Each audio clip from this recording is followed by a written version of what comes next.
Hello जय श्री राम दोस्तों, केम छो? मजामां जशो तो स्वागत है तमारो आजना नवा ब्लॉगमां। तो अत्यारे हूँ संजेलीना बस स्टेशने ऊभो छूं अने जवा करूँ छूं गोधरा। अत्यारे वाग्या छे 7 सांजना 7 जेटला। मतलब आजे गोधरा रोकाईश अने गोधरा मारा बेनने त्यां रोकाईश अने त्यांथी जवानो छूं बनासकांठा। अमे बधा जवाना छे। आखी जनरी हूँ तमने बतावीश, तमे अंत सुधी ब्लॉगमां बन्या रहेजो।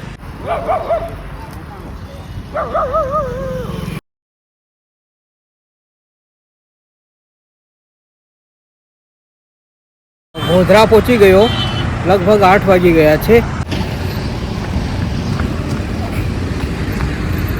तो आ कई होटल जेवू, मोटी होटल जेवू जोवाय छे।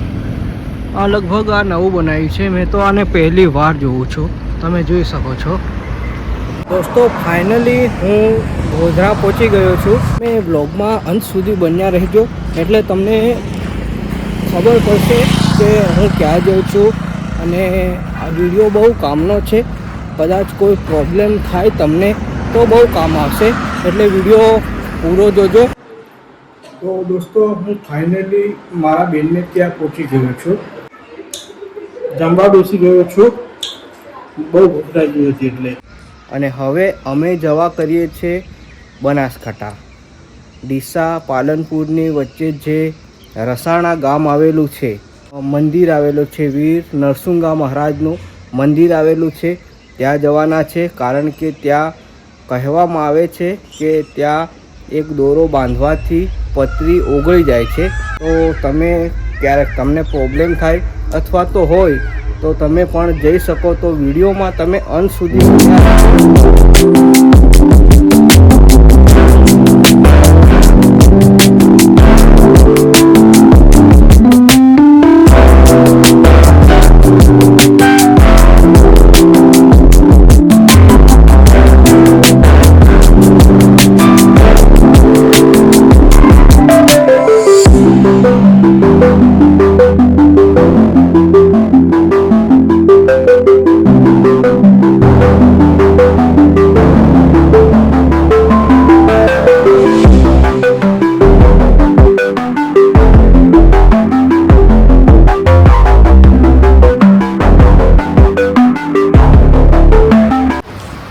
મોડાસાથી આગળ અમે ઊભા છે ગાડીમાં ગેસ ભરાવવા માટે।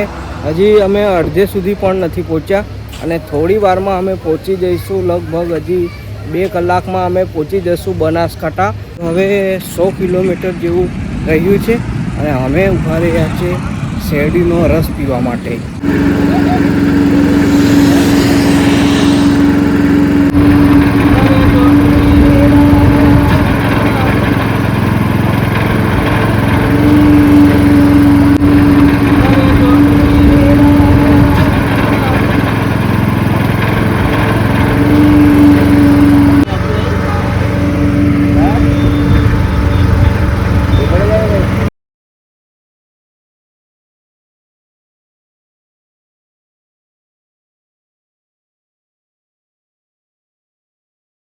दोस्तों આપણે ફાઇનલી મોટા રસાણા પહોંચી ગયા છે અને હવે આપણે જઈએ મંદિરની અંદર।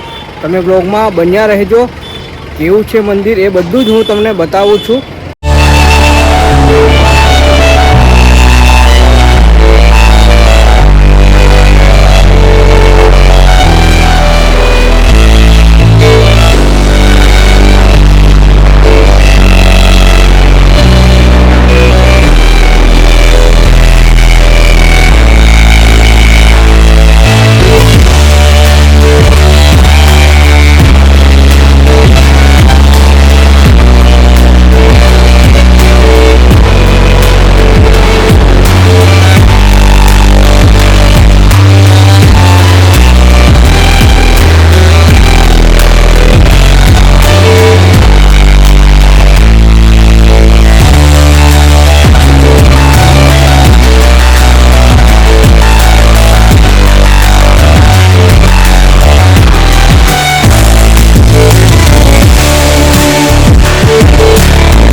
દોસ્તો ફાઇનલી અમે દાદાના દર્શન કરી લીધા અને હવે જવા કરીએ છીએ. તો આજના વ્લોગમાં આટલું. ફરીથી મળીશું નવા વ્લોગમાં. જય શ્રી રામ.